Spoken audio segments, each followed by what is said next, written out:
Hello, Canucks fans. Welcome back to an episode of Canucks Conversation brought to you by Bet365. We're coming to you from the Pacific Toyota Dealer Studios. Visit shoptoyota.ca or your local Pacific Toyota dealer today. My name is Dave Guidrelli.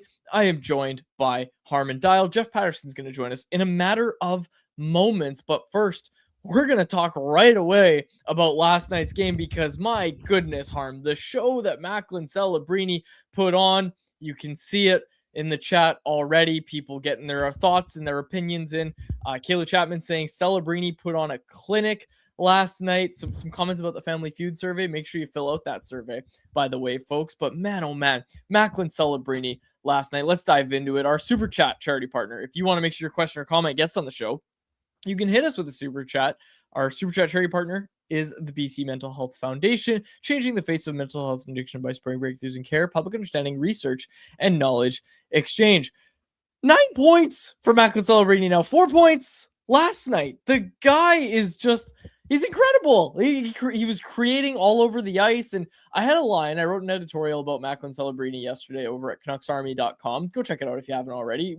Kind of pointing out the fact that when he was 16 years old, he asked the Canucks to rebuild. That was one thing that I kind of focused on. But when I was reading some quotes from Ryan Warsofsky and watching some tape on Macklin Celebrini, if the puck isn't in the offensive end already when he's on the ice, like, he's a dog at getting the puck back and then transitioning it. Like, he's a one-man breakout crew. He just does everything right. He's such a complete player. 100%. There's the ridiculous skill level when he has the puck, but he's also so good at getting it back. And it's a combination of not just him being a dog away from the puck and always hounding it, but the anticipation as well, where he can see a step ahead in terms of where the puck is going to go next. And then once as soon as his brain clicks and processes that, okay, the puck is going here, that's when you combine it with his pace and his motor and the dogged pursuit to want to get the puck back. It's why he's always around the play. He's always around the puck. And you look at the Godet goal that he set up, I believe it's Celebrini picking off a Filip Hronek pass, which how many times does Filip Hronek make a mistake on the breakout? Takes a special player to force Hronek to make that kind of mistake. And then just generally, I mean, he had 2 points less than 5 minutes into the game. You look at the way that he's able to impact offensively, where he isn't just a one-trick pony, right? There isn't one. It's not as if when you're pre-scouting him, you can say, this is his bread and butter. Just focus on taking that part of his game away and you can shut him down, because he can attack in so many different ways. He can do it off the rush, driving, zone entries. We saw as a shooter as well. This is the really interesting part, especially as the Sharks add more skill around Celebrini, is he's also so lethal off the puck as a pure shooter, so that if he has line mates that can hang on to the puck and make plays, as we've seen when Will Smith has been healthy, he's just able to get open in spots and can beat you from the perimeter. We saw the one-timer from an awkward seeming position where it didn't even seem like he had much leverage. It was almost as if he was on his back foot and still got so much torque on that shot. And then the other thing that stands out is, I think what separates really special NHL players from others is they can still make elite level plays even when defensemen have gapped up on them really well. Like today's NHL is so skilled that almost anybody in the league can make skilled plays when there's time and space, but that's the challenge of playing at the highest level, especially when you get to the playoffs. And certainly we saw it at Four Nations, is there was so little time and space. And so in that environment, can you still find a way to have that elite puck control, to still be deceptive, to still make plays? And that's where there was one rush in the first period where there was a Canucks defenseman that had stepped up. Maybe it was Tyler Myers, and actually had a pretty good gap on him. And Celebrini has still found a way to enter the offensive zone with control and made a little slip pass past the defenseman to turn it into a mini 2-on-1 situation for the Sharks. So that guy is just so fun to watch. I can't wait to watch him at the Olympics. You mentioned it. Quick points for Macklin Celebrini meant a quick night for Kevin Lankinen, who gave way to Nikita Tolopilo after allowing 3 goals on 6 shots. He didn't have much help, but also, I always say this, even as a goalie guy, I always say this, you're allowed to stop the hard ones too. Like I hate that when people are like, oh, goalie had no chance, blah blah. You're allowed to make saves on hard shots, and especially when you're backstopping the Canucks, they're gonna need you to make some saves on some hard shots. And hey, Nikita Tolopilo, I thought he played really really well for the rest of that game. Yeah, it's been challenging where I think early in the season, I was certainly making the case that the defensive environment is so horrific that I don't know how much I can really point the finger at Lankinen for the number of goals that he's surrendering. But lately, it seems as if there have been games where, sure, yeah, the defensive environment has been awful, but it's been both, where the goaltending has also let them down. And yet, you also saw when Tolopilo came in that he was rock solid. And to me, I want to see him get more starts. I don't know what the exact number is, but Foot's been rolling Lankinen out for a lot of games, Yep. and hasn't really been giving Tolopilo much of a look since the Thatcher Demko injury. I think Tolopilo has shown enough that he deserves some more frequent starts. Tolopilo raised his save percentage harm. Watch out. So did Askarov, though. Okay, this is what pisses me off about Askarov. And I think this is a good time for me to mention it because people just got to see it last night. He plays the position so poorly. How many times did he look behind him? How many times does he just not know where the puck is? Has no feel for the puck. That's going to cost you in the playoffs. You watch. But anyway, no feel. There's looking behind him, doesn't know where the puck is, and somehow it stays out. That's what pisses me off, is that he's still making these damn saves. So you look at save percentage and they all look the same, but I just hate the way he plays the position. I'm gonna jump in. Obviously Jeff's coming on shortly, so he can attest to this. There was one point last night when we were watching the game in the studio before rink wide, and I think it was the sequence where Askarov overcommitted, and then he kind of like reached back and tried to blocker it away. It ended up missing his blocker, hitting the crease, and rolled out. And we kind of looked and we're like, how did that not go in?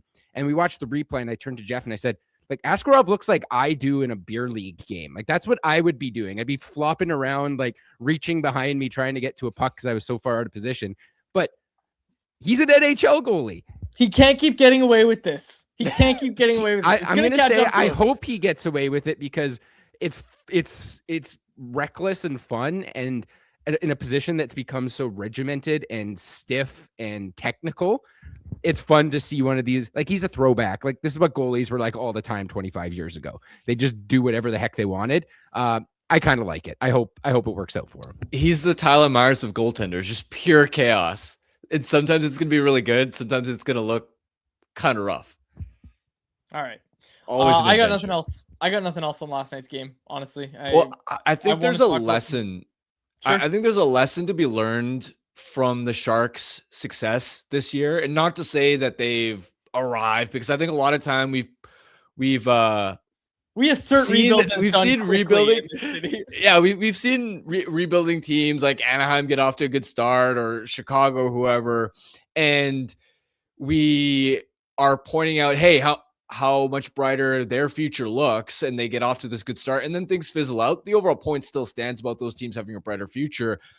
But so I want to clarify that. I don't think the Sharks have arrived yet. They're still really reliant on Celebrini, and the development for young teams isn't always linear. So this isn't to say that they're necessarily going to make the playoffs this year or even next year for that matter. But the point being, they've been way more competitive than I think a lot of people expected.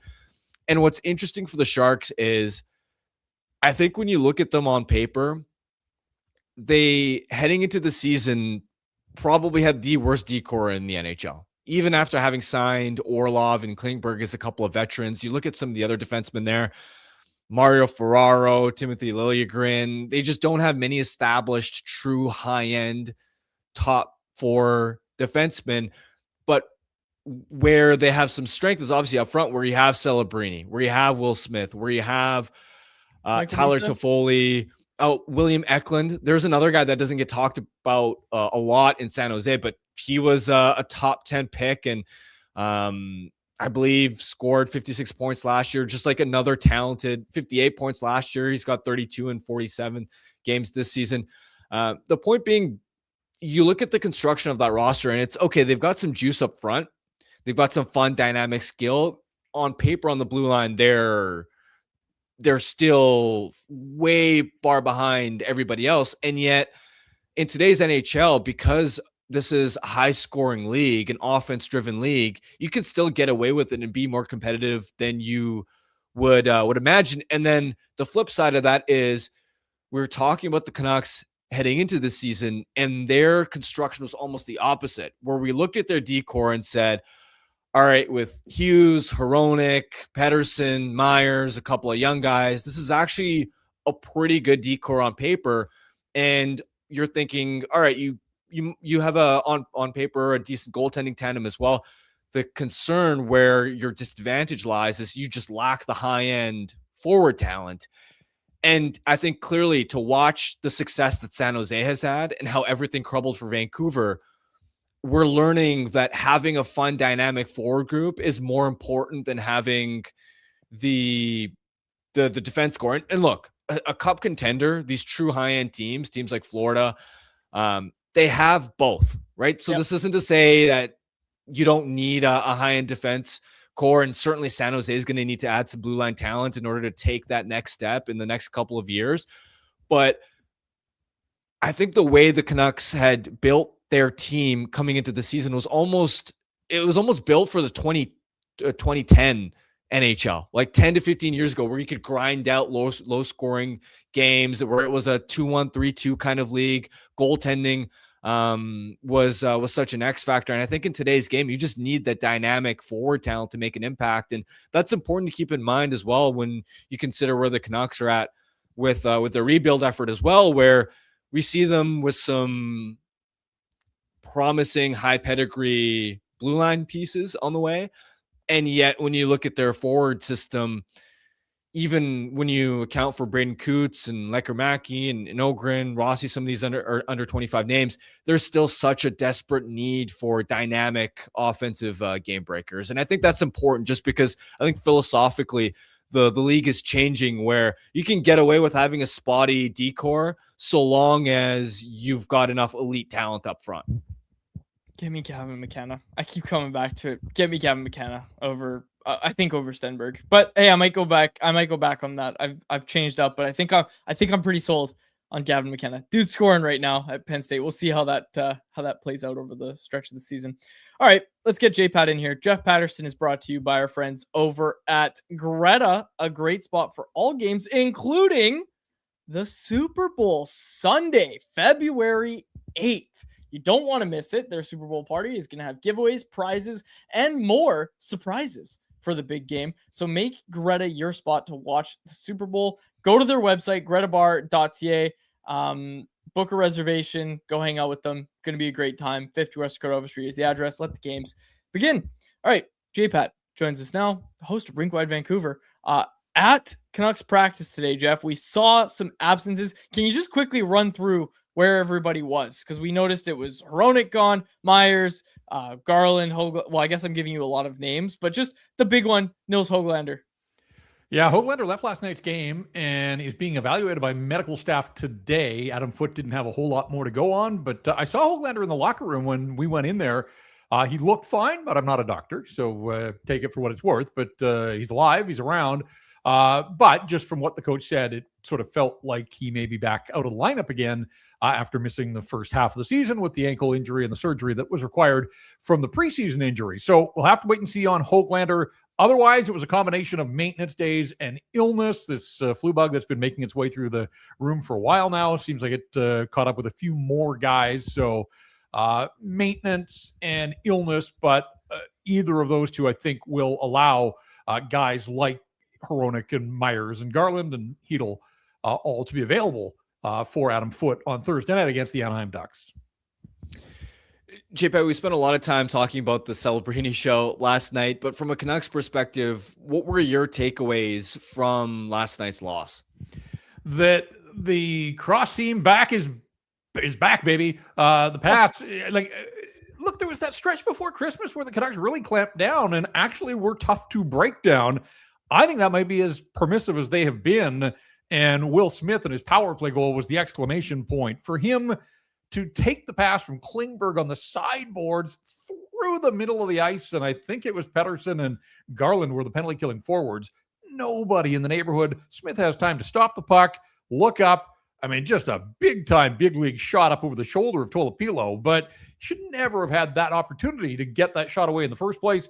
And that doesn't even begin to talk about the first 3 goals that came off Canuck breakdowns. And Adam Foote basically was right when he pointed out, like, Filip Hronek doesn't make that mistake. He flat out flubbed the clearing attempt. It blew up in their face. Victor Mancini, and Harm, you've been ahead of the curve here. It was a brutal night for Victor Mancini. Like, if people haven't looked at the underlying numbers last night, he got absolutely caved again. And so there are some real red flags here around his performance. And I want to see this guy, like, you're playing behind Zeev Buium, who's out right now, and Tom Willander.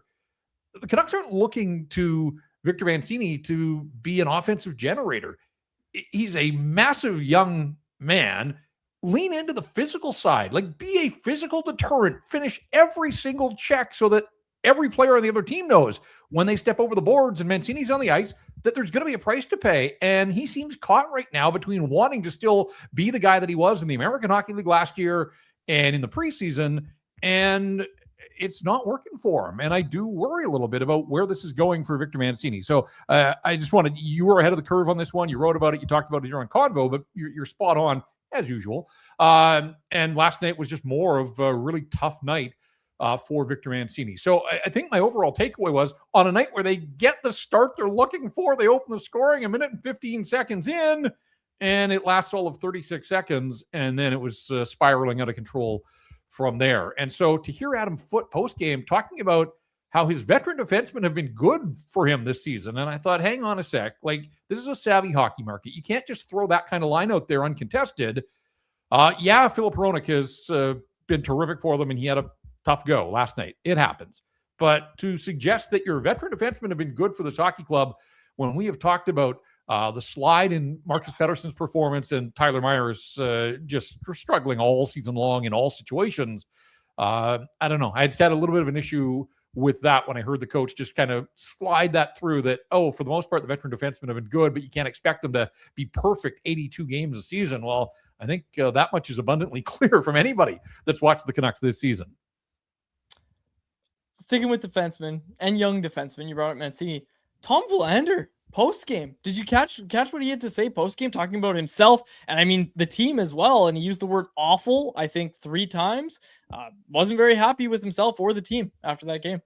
Yeah, and, look, this is a guy who's been a high achiever, a first-round draft pick, played, at a Boston University program that was really good and successful. And his first year of pro hockey, just getting slapped in the face by all of this losing. And so clearly that's bubbled to the surface. And he was just a truth teller. That's all he didn't step out of line. He was wearing the frustration of 1 win in 15 hockey games, and he's not used to this. And so, part of me was like, good on you, man. Like, it has to suck. It has to suck for all of them. But he wasn't trying to sugarcoat it, and he wasn't pointing fingers. In fact, he was pointing, if he was internally, and said that he's got to be better and didn't like parts of his game either. But where he said, like in other previous losses, there had been some redeeming qualities, whether it was the push back, the claw back on the scoreboard, that they found ways to stem the bleeding. Last night, that game just spiraled away from them, and it felt like there was nothing the Canucks could do. So, I liked his goal. I liked the rolling pick from DeBrusk. I liked the shot selection from Willander. Picked his corner. 3 goals. Again, not a huge total. The Canucks don't get a lot of offense from the defense, although it is interesting that 4 of the last 9 goals have been scored by defensemen. So for whatever reason, they're on a run of getting goals from blue liners here. But I just thought, to me, wanted to give the guy a hug, basically, last night post-game. He just felt like, it's okay. It's going to be okay somewhere down the line, but certainly not a situation that he had envisioned when he made the decision to turn pro and sign with the Vancouver Canucks. There were extra scouts in the building at Rogers Arena last night. It was funny walking into the press box, and I'm looking at the scout sheet, and certainly they're always the usual suspect of names and teams that are there.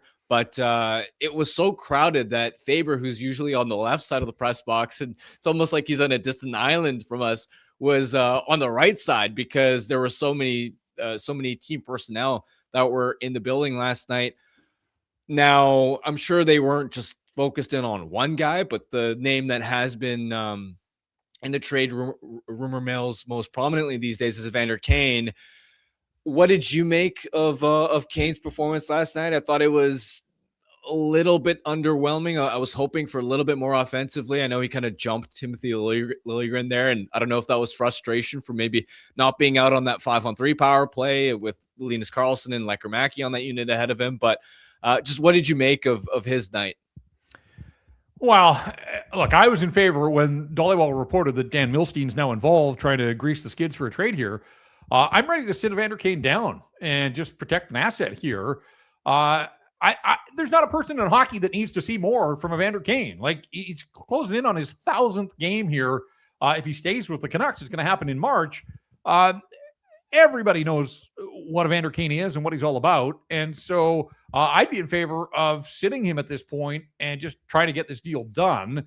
And yeah, jumping Timothy Liljegren, who's never fought in the National Hockey League. Like, I don't know where that came from. They kind of got tangled up as the play went up ice, but for it to escalate to that. So there's not a ton of glory there. Teams aren't looking for Evander Kane to fight non-fighters on other teams, and there isn't much fighting in the playoffs anyhow. So, I saw some people making out a bigger deal of the fact that he started on the fourth line with Atu Ratu. But I want to see Jonathan Lekkerimäki play higher in the lineup. So if you're going to put Kane higher in the lineup, it probably means that somebody like Liam Ogren or Lekkerimäki, they have to drop on the depth chart. And I don't want to see that. So again, I think the book is out there. If there's a team that believes that Evander Kane can come in and be physical for them and, chip in with the occasional goal, I don't think anything that happens at this juncture, this close to the Olympic break against the San Jose Sharks, it really is going to mean a whole lot. I am curious to see how many of the scouts stick around and are there again tomorrow night. Like, maybe some of the scouts just want to see Macklin Celebrini at every opportunity. They tell their bosses that, I'm going to watch the Canucks, but they just want to, they find the Sharks on the schedule, use that as an opportunity. Like Pat Verbeek was in the building. Well, Anaheim's here tomorrow night, so that makes sense. I don't think Pat Verbeek, maybe he's double duty. We saw Doug Armstrong of the Blues last week earlier on the homestand.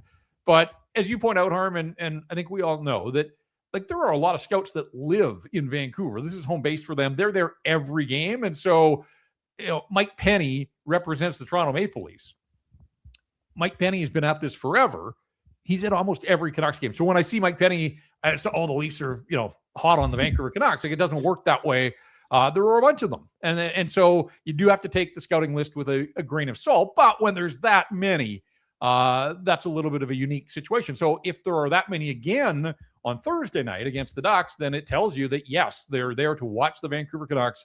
And whether it's Kane, whether it's Teddy Bluger, whether it's somebody else, first of all, we got to see who's available with the guys that were missing practice and who's in the lineup. But I was always sort of the mind that it was going to be difficult to trade Evander Kane. Just I kind of figured that half the league wouldn't have any interest right off the bat. Then he's got trade protection, and that would further restrict it.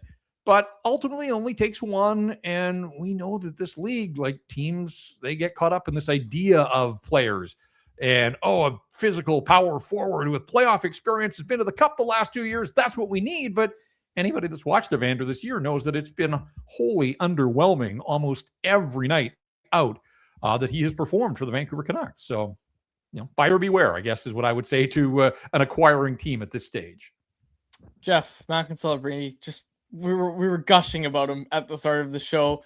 That must be nice for you, right? You're doing rink wide. There's 29 Canucks games left, but you got to watch Macklin Celebrini last night. Yeah, well, he let me down a little bit because he didn't have 16 shot attempts like he did in that game right after Christmas. But no, I mean, that 5-minute span, his goal, and then the way that they wheeled the puck around on the Gaudette goals, like the Harlem Globetrotters. Yeah, I think the things that he's doing, like, as you said, like, I think I've got a new appreciation for him, but also sort of a vested interest now in the Olympics. Not that I didn't before, but, like, I want to see what can this guy do on the world stage at the age of 19, and I fully expect that he's going to be awesome. And North Van represent, right? We've got his back, and just to see him doing what he's done, it's been remarkable, and doesn't seem like there's any let up. And so, like, when I look at the NHL scoring, like, and I know this, I've watched it all season, I've covered this league forever. you look just at NHL.com, you look at the scoring leaders, and to see him right there neck and neck with McDavid and McKinnon, like it's kind of mind blowing. And so, he was dealing again last night. And, it's against the Canucks, but they're on the schedule. He gets to see them one more time, and they'll have a chance to sweep the Canucks in the regular season series. And the other part here, guys, is that they are above the playoff bar, and they get to inject Kiefer Sherwood at some point. Like, I'm really excited to see where they slot him in, what the expectations are. And we've seen Sherwood move up and down the Canucks lineup. Like, if he gets to hang with Macklin Celebrini, I think he's a good enough player that, I'm not thinking that he's going to be a permanent fixture there, but if he gets shifts with Macklin Celebrini, I think Kiefer Sherwood will be able to hold up his end of the bargain as well. And he's got enough finish that Celebrini will put pucks in the right spots for him. And I do wonder, as they live above the playoff bar for now, they rewarded this group with the Sherwood trade. Is there another trade? Like, do the Sharks go out and make another deal before the deadline to make them even that much better? And, I kind of hope they do. They're a fun team to watch. And I am curious to see how far they can push this. Jeff, thanks as always for doing this. We'll chat with you soon. Appreciate you checking in with us. You touched on it briefly. I'm not quite ready to get off my soapbox yet, so spare me 90 more seconds if you can. You talked on the goaltending situation last night. And look, I get the day after it's really easy to be an armchair coach or GM and kind of what we do in this business. But I think Adam Foote and the decision makers of the Canucks just flat out got it wrong last night. That should have been a Nikita Tolopilo start. Oh, yeah. Like, people are talking, it was the right call to get Lankinen out of there. Yeah, of course it was. But by then the damage had been done. Kind of lost in the shuffle of everything that went on. The Canucks elected to bring Nikita Tolopilo up over the weekend. Abbotsford had 2 home games on Saturday and again on Sunday. And by bringing Tolopilo in to be the backup at the big league level, they missed an easy start for him at home out in Abbotsford. And I think they missed the ball on that one. Yuri Patera certainly could have been the backup on Sunday against Pittsburgh and leave Tolopilo down in the minors, or he could have played the Saturday game, whatever. Kevin Lankinen has started 5 in a row, 7 of 8. You track it back. He came in relief in Toronto for Demko. He's appeared in 9 of the last 11. We saw this last year around this same time where you overplay this guy and his performance falls off. And it's been a dreadful month for the team. But part of that is Lankinen. Again, it's a brutal environment to play behind. I understand that. But I thought he was dreadful against Jersey on Friday. He gave up 5 on 24 shots. Like, Tolopilo probably should have started Sunday then against Pittsburgh. But if you wanted to give Lankinen a bounce back opportunity, fine. But you can't keep running him out there, for performance reasons, but also if he gets hurt, like, then what? Like, now you're down to Patera and Tolopilo at the NHL level. So I just think they got it wrong. Whether it's Foote, whether it's Marcus Terenius, whether it's the two of them in combination making the decision. Grand scheme, they lost, and they probably would have lost regardless who was in net. But it's also not fair to Tolopilo. Like, this guy wants to put his best foot forward. 6 minutes in, you're asking him to come in cold where he hasn't had a day to prepare and go through his routines and all that kind of stuff. I thought he was good, but I think he probably would have been better if he had known the day before that he was going to start this hockey game. And if it's my call, he's certainly getting the start against the Anaheim Ducks, and they can be a dangerous offensive team. But Adam Foote wouldn't commit to that, said that they had to make some decisions and talk things over. So we'll see where it goes. But quite frankly, they played Lankinen too much here. Give the guy a full day off rather than 54 minutes because he allows 3 in short succession there. I just didn't like the call. I think they got that one wrong. Yeah, no disagreement there. Good stuff as always, Jeff. Appreciate it, man. Thank you. All right, guys. There he is, Jeff Patterson. Catch him on Rinkwide Vancouver. Read his work at CanucksArmy.com. All right, just ahead of the stat of the day and anyone else, I want to tell everybody about our friends at Pacific Blue Cross. Win the ultimate Canucks road trip. Get Pacific Blue Cross travel insurance for your chance to see the Canucks on the road, complete with flights, hotel, lower bowl tickets, and more. No purchase necessary. Contest ends February 28th, 2026. Open to residents of BC only. Enter now at pacificbluecross.ca/Canucks. All right, Harm, you ready? Let's do it. Let's get to the stat of the day, which is a presentation of Uber Eats. Uber Eats is enabling fans to maximize their fandom all season long with exclusive game day deals on the app.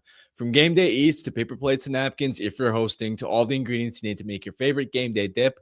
Before, during, and after the game, Uber Eats is assisting every fan's hockey experience all season long.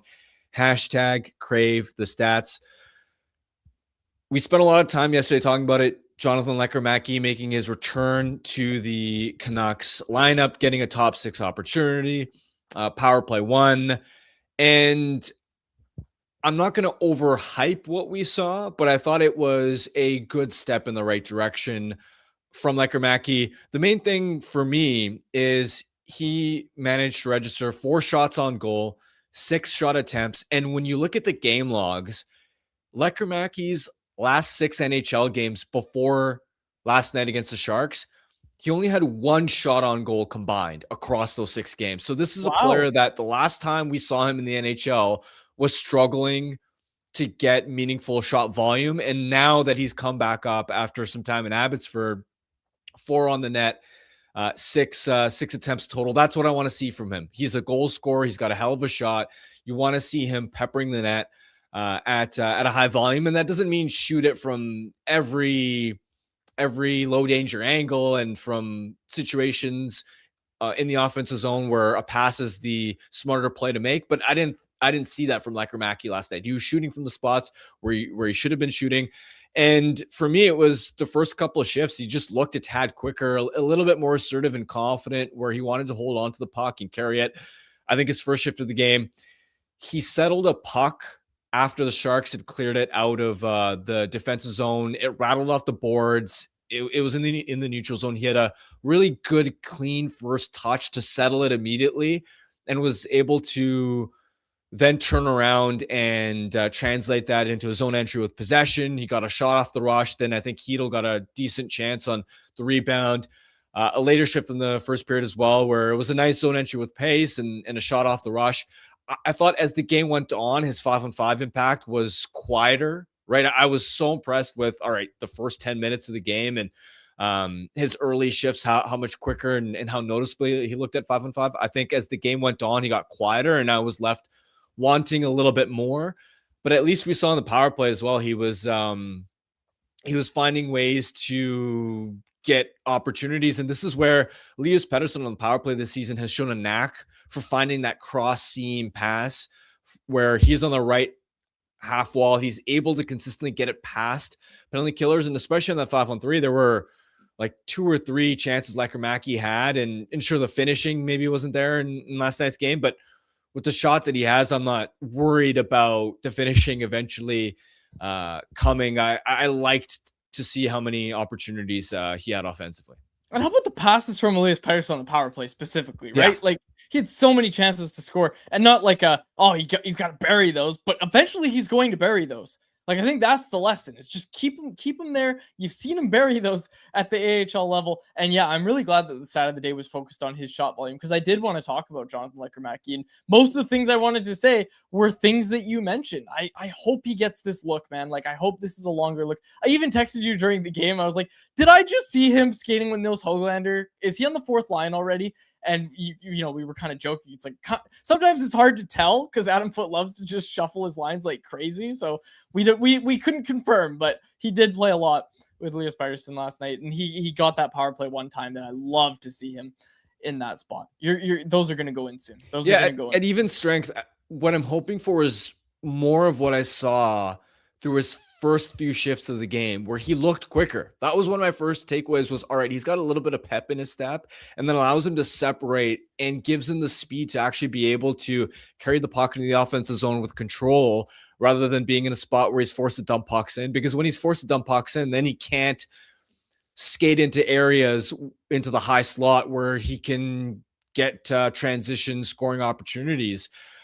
I thought as the game went on, he looked a little more sluggish with his foot speed again. And I think big picture, that's an important part of his development is, can he get that separating step with the speed? Because that's going to mean the difference between being able to just take the puck into situations where he can actually use his shot versus earlier in the year, I thought he looked slow, and because of that, he just didn't have much time and space to make plays. Yeah, for sure. Yeah, you want to see more of that. You want to see more of that for sure. All right, you ready for anyone else? Yep. All right, anyone else is a presentation of our friends at Pacific Toyota Dealers. and the Toyota Prius plug-in hybrid, a no-compromise approach to electric vehicles that offers the best of both worlds. Drive up to 72 kilometers on battery alone, enough to get you from downtown to the rink, the grocery store, and home to recharge. Seamlessly transition from electric mode to the gas engine for a combined range of 962 kilometers. There's no sacrifices when it comes to horsepower or style with its sleek, low, and wide exterior and sophisticated interior. It's loaded with tech that's actually easy to use. Plug in to recharge at home or at one of the over 2,000 public charging stations in BC alone. And now you can lease a 2026 Prius plug-in hybrid SE from $109 weekly at 3.99% APR for 64 months with $3,300 down. Visit shoptoyota.ca or your local Pacific Toyota dealer today. Okay, right off top, I want to get this in. Get your Family Feud surveys in. Jacob says we're light. We're going to play tomorrow. Get your Family Feud survey filled out. If you're driving, wait till you get home. Pull over. Okay, I got something right off the bat. Yeah. What do you got? I've been meaning to bring this up, but I keep forgetting, and now I'm glad I finally remembered it. Why does this version of the Canucks come out to Where the Streets Have No Name? Right? They've done that this season where, like, to me, that song has to be earned, right? That song was for the 2011 Canucks. I remember when they finally made it back to the playoffs 2 years ago, and just getting chills in that building, hearing that song again. It felt like such a magical moment. And to me, to see the 32nd place Vancouver Canucks coming out to that song as an intro, I don't like it. To me, it waters it down. It devalues how special that type of intro is.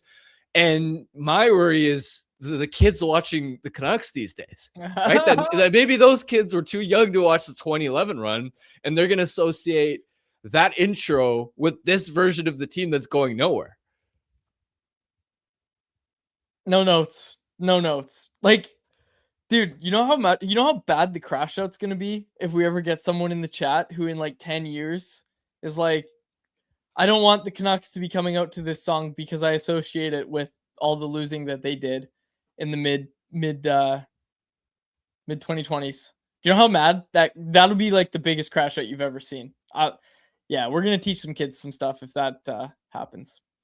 Yeah, I had to get that off my chest. I don't know if other people have talked about it or what other fans think, but I feel pretty strongly about that one. That one irks me a little bit. I am Don B said, simple answer, Harm. This organization has no direction and structure.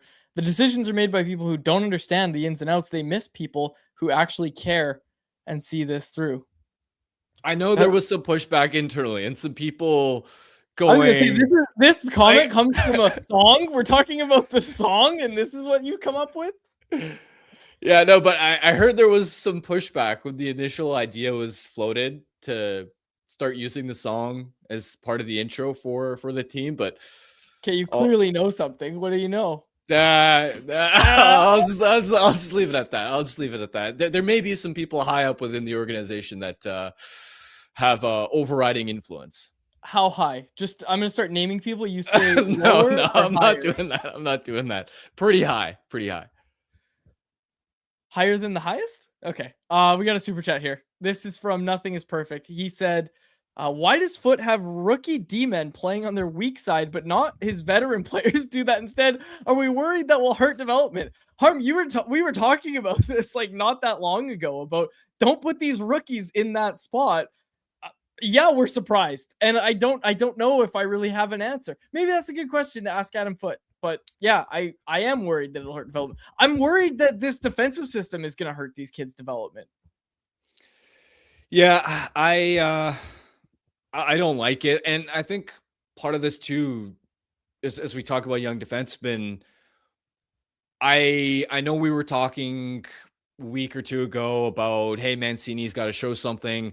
To me, I'm at the point where if I'm the Canucks, I'm at least considering the possibility of seeing if there's a prospect for prospect swap out there. Get some team to bite on his size and skating. I'm not saying get rid of him for anything or that there's zero chance of him figuring things out at the NHL level. But I also don't want to see his asset value depreciate to nothing. And to me, when I watched that Sharks game, Jeff pointed it out. I mean, the shot attempts were 21-4 in favor of San Jose when he was on the ice at 5-on-5.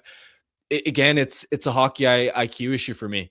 Where very first shift of the game, he's bull rushing on the right side, carrying it into the offensive zone. And this is where he just runs out of space and then gets blown up behind the Sharks net. And to me, it's the inability to problem solve around those situations, not thinking of how can I find a pass or find another lane to help us as a 5-man unit actually keep control of the puck. It's just, I'm going to skate fast because I'm athletic and I like, I'm just taking what I'm given. And to me, that's, I think a bit of a vision issue. And then even in later in the first period as well, there was, again, very similar to the Edmonton game, an icing where Canucks had spent maybe 40 seconds defending in their own zone. He's got a winger open. It's about a 10 to 15 foot pass and he misses it and he ices it. And then the problem with that is Sharks offensive zone draw. They send the Celebrini line over the boards. They win the draw. And I think it was Will Smith that rang one off the crossbar. That could have easily ended up in the back of the net. And you don't want Mancini out there defending against the Celebrini line, all because you weren't able to complete a pretty routine tape-to-tape pass. I think this, in Mancini's case, I have concerns that this is beyond just the system and beyond just the coaching. So I'm not saying I'm completely giving up on him as a prospect, but I wonder if there's a way to still cash in on his value before teams realize that he maybe doesn't have a lot of NHL potential. About to turn 24. And the other thing to be mindful of is he has 29 NHL games left before he requires waivers to be sent down. So if I'm the Canucks, I'm paying very close attention to his waiver exemption status, because as soon as you get too close to the 70 games played mark, which is where he would officially require waivers to get sent down. And this is not just for this season. This is as soon as he plays 29 more games, whether game 29 is this season or whether it's next season, that's the point where, all right, you're going to need to get sent down. That's noteworthy because I think as a prospect, your value is going to go down if other teams need to have you on the NHL roster at all times. Whereas at least now you have the flexibility of, hey, you could still send him down to the American League level. And for me, if I'm the Canucks, I don't want to be in a position where if injuries strike, I'm burning all those 29 games, because then ahead of next season, if Mancini doesn't play his way onto the team, then all of a sudden you're in a position where you're going to have to expose him to waivers to send him down. So the waiver exemption status and the clock ticking for that is also part of the reason why I think the Canucks should be, I think, exploring the market to see if there's a prospect for prospect swap. Maybe there isn't a lot of value for him, but with him being 6'3" and skating that fast in a straight line, I wonder if you can still get some teams to bite. Walk said, can a 24-year-old really be considered a prospect? Absolutely.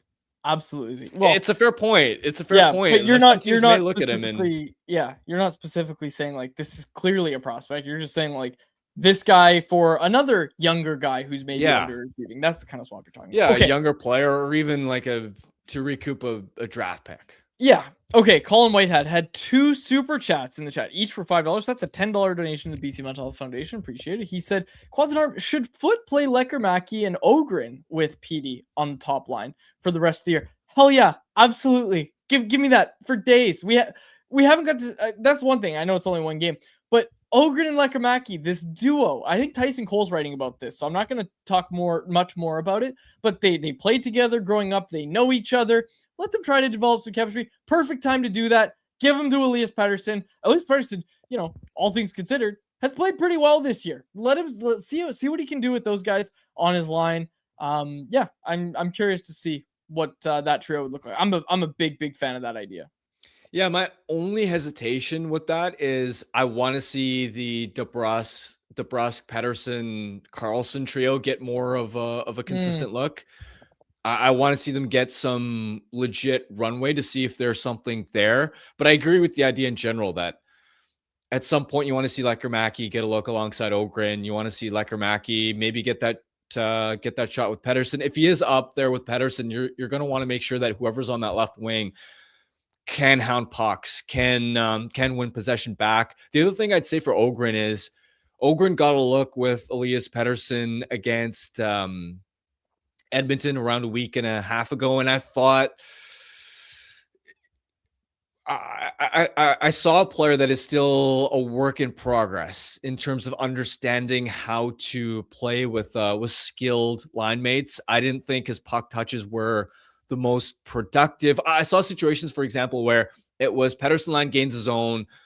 Ogren, I think, is maybe caught up in playing more of a simple bottom six style, or maybe it's a hockey IQ thing where he takes a low, like a bad angle shot that has no chance of him really scoring on it. It's not like there's traffic in front. It either misses the net or the goaltender steers it aside. The Oilers regain puck possession. They transition the other way. That's bad shot selection, and functionally it's the same thing as turnover. And I saw like a lot of those details with the puck that, for example, when Linus Karlsson is up there playing with Elias Pettersson, I noticed that Karlsson is very smart with every puck touch that he has, where he makes the smart decisions to make sure that my line is going to retain possession of the puck. Whereas I think Ogren still has room to improve.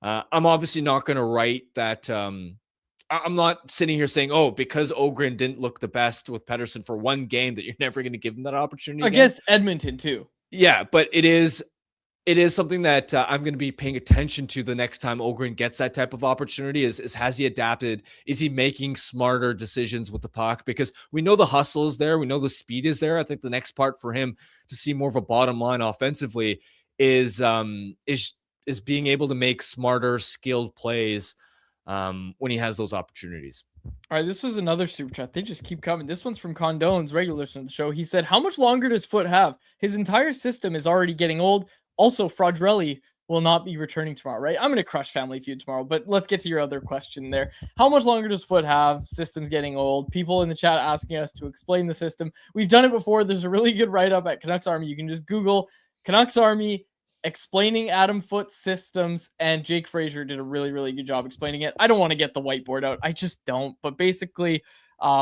it's puck below the hash marks, which are those things on the ice, okay? Puck below the hash marks. You have a guy pressuring the puck carrier, and often it leaves the middle of the ice open, as Rick Tocchet called it, the guts of the ice, where if you have a zone, you know, okay, I'm responsible for this area, I'm responsible for this area, and I'm responsible for this area. But if you're in a man-on-man system, you're chasing guys around, basically. And often it's a defenseman thinks that the pressuring forward has lost his man, so he needs to go in and cover, and that's usually how it breaks down, right? Is the defensemen are often not sure where they need to go. A lot of times the forwards don't know where they need to go, and that you end up with chaos, and you end up with the middle of the ice open. And my goodness, last night, go watch last night. After hearing what I just said, go watch last night's game. All the goals against, like the east-west passing that was allowed, way too permissive. You've got to clog the middle of the ice. I was playing floor hockey this week, all right?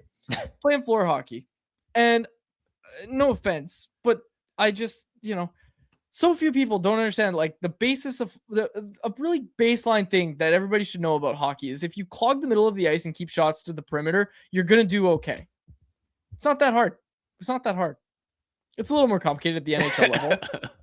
A little harder when Macklin Celebrini is coming down. But you do need to clog the middle of the ice. You need to have guys in the middle of the ice. Anyways, all right. And I personally, I just don't think that this system is right for young players and this team. Is that a hot take? I don't think so. Yeah. I think as far as actually pulling the trigger on a potential coaching change, I would not do that until I know I have 30-second locked up. Not that I think 30-second place is locked up, but until I know. Because for me, I want the best possible odds of getting a top 2 pick so I can get one of McKenna or Stenberg. I don't want to have a scenario where somehow I'm finishing 31st. And yeah, even if you make a coaching change, will the Canucks probably end up 32nd anyway. Yeah, they'd be the odds-on favorites, but especially as teams potentially sell at the deadline, you don't know how catastrophically teams can fall off, right?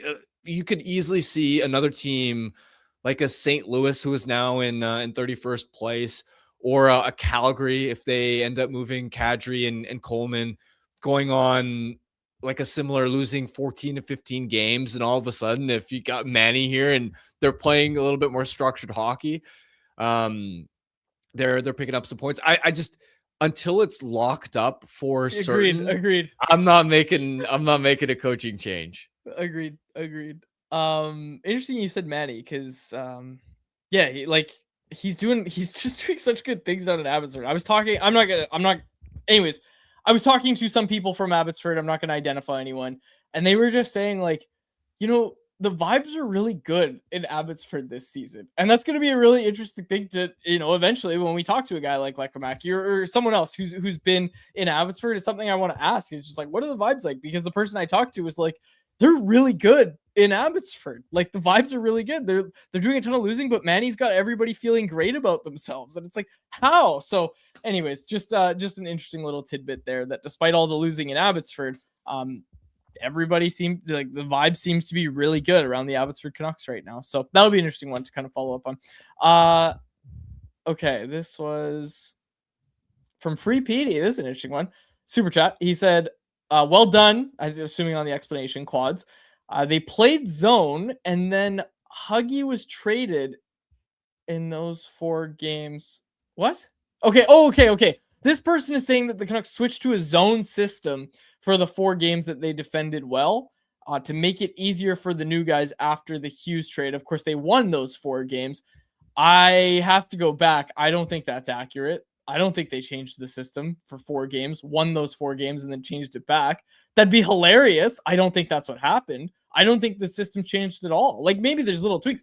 I don't think they switched to a defensive zone system. Maybe I'm wrong. Does this ring any sort of bell for you? Because I watched all those games and I didn't think they were defending much differently. I don't think it was a switch for those 4 games and then a switch back. It wouldn't surprise me if they've had some tweaks. Just executed better. And it wouldn't surprise me if there have been some tweaks along the way, where it hasn't always seemed like a full man-on-man in the D zone. But yeah, I don't think there was like a 4-game, like as soon as the trade happened, like a switch back to zone and then a switch back to something else. I am Dom V says the system didn't change. The new guys just didn't know how to play it and played Minnesota's system instead. Also don't think it's as simple as that, but that's a good comment. I like that. Okay, there was a chat from Rajcraft earlier in the chat about Celebrini, as I was gushing about Celebrini, who said that he goes, remember when Quads thought Celebrini was overhyped? Man, I couldn't have been more wrong about that. And you were the one telling me too. And I was like, no, Shane Wright. I'm tired of this. I'll be honest. I had fatigue. I had real fatigue from all of these. Oh man, Alexis Lafreniere, he's gonna be great. Oh, Owen Power. Oh, Shane Wright, Juraj Slavkovsky. Oh my gosh. I had serious fatigue. And I honestly, I had been hurt too many times to the point where I was just like, you know what? I don't believe that these first round picks, unless they're generational like Connor Bedard, where you heard about them forever and they're putting up like 100 and whatever points and they get, what's it called? Exceptional status in the dub, all that sort of stuff. Unless they're doing that, I was at the level where I'm like, you're not that guy. You're not that guy, pal. Just relax. So I thought that was what Celebrini was, but you actually watched his games and you informed me pretty quickly that no, he's pretty good. And I think it was Jacob that mentioned in the chat that his coach, Celebrini's coach, of course, at BU, made the Crosby comparison, and everyone was clowning on him for that. And then now, like, it's a pretty good comparison. They weren't clowning on him, but I remember at the time, a lot of people were like, "Oh, his ceiling might be Jonathan Taves." And I remember someone asked Pandolfo that, and he said, and obviously Jay Pandolfo played in the NHL many years. Now he's the coach at BU, and I remember his response saying, I don't think his ceiling is Taves. I think his floor is Jonathan Taves. And when I watch him play and I coach him, he reminds me of Sidney Crosby. And And he might be dead on with that. Like, his floor is Jonathan Taves, and he reminds people of Sidney Crosby. I know it's very early in his career, but I think a lot of people look at him and say, yeah, that's a reasonable comparison. How many points did Crosby put up in his sophomore campaign? 120.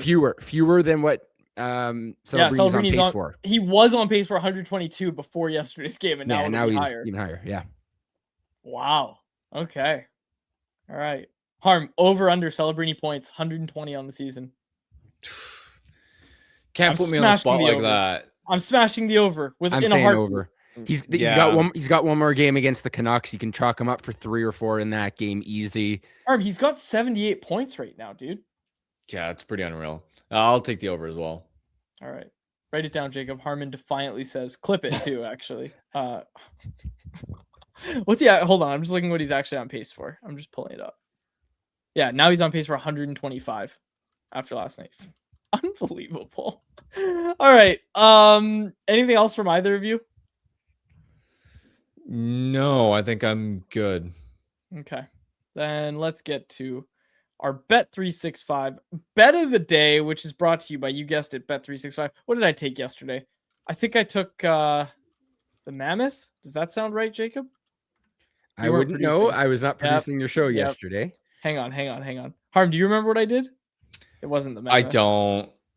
All right. I probably won it. It was a home underdog.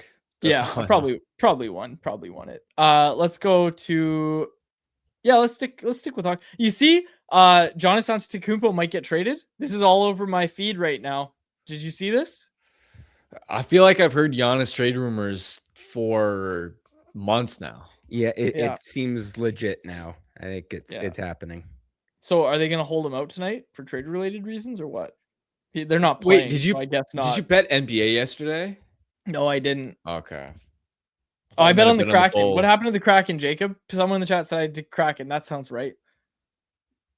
Hold on. Kraken we won 5-1. Let's go. That's right. Thank you for the reminder, Two Wolf Brothers. I took the Kraken. Defend the freaking tank. That's what we call it. They went tank? Yeah, the tank. Yeah. What do you call it? The tank? Because it's underground, right? You know, and the tank. It's the and Kraken. They call their arena the Deep because it's an ocean because they're Kraken and it's underground. But the tank is gonna catch on. No, Shark Tank. The tank already is a thing. You can't like.